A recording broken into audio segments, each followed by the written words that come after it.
Hello everyone, this is Suchitra Tuppo from R K. Girls high school Chamba. और आज जो टॉपिक हम लोग पढ़ने वाले हैं वो है transformation of sentences from affirmative to negative. इसको अगर हम लोग हिंदी में समझे तो वो है सकारात्मक वाक्य को नकारात्मक वाक्य में बदलना। तो सबसे पहले तो हमें ये जानना जरूरी है कि सकारात्मक और नकारात्मक वाक्य होते क्या हैं। वाक्य कई प्रकार के होते हैं, उन्हीं में से एक होता है सकारात्मक और एक होता है नकारात्मक। अफर्मेटिव सेंटेंस, जिसको हम सकारात्मक वाक्य कहते हैं हिंदी में, ऐसे वाक्य होते हैं जो कोई भी कार्य होने का बोध कराते हैं। कोई भी काम जिसे हम सीधे तौर पे कहते हैं कि ये ऐसा है, तो वो सकारात्मक या फिर अफर्मेटिव सेंटेंस होता है। Example, she is a good girl, वह एक अच्छी लड़की है। नेगेटिव सेंटेंस या जिसको हम हिंदी में नकारात्मक वाक्य कहते हैं, ऐसे वाक्य होते हैं जिसमें कोई नकारात्मक बयान हो। हम हिंदी के वाक्यों में नहीं शब्द का इस्तेमाल करते हैं नकारात्मक बोध कराने के लिए। इंग्लिश में कई शब्द हैं।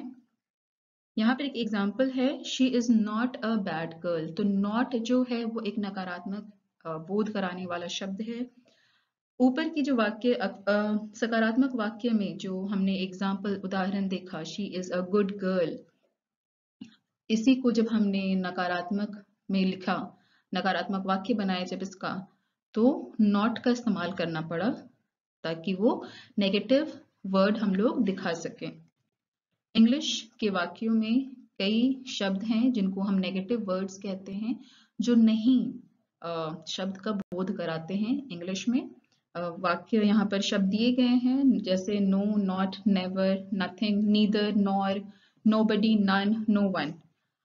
अब जब हम लोगों को अफर्मेटिव सेंटेंस से नेगेटिव में, जिसको हम हिंदी में सकारात्मक से नकारात्मक में वाक्य को बदलना जब कहते हैं, हमेशा इस चीज का ध्यान रखना होता है कि जब भी हम वाक्य को बदलें, उस वाक्य का अर्थ बिल्कुल नहीं बदलना चाहिए।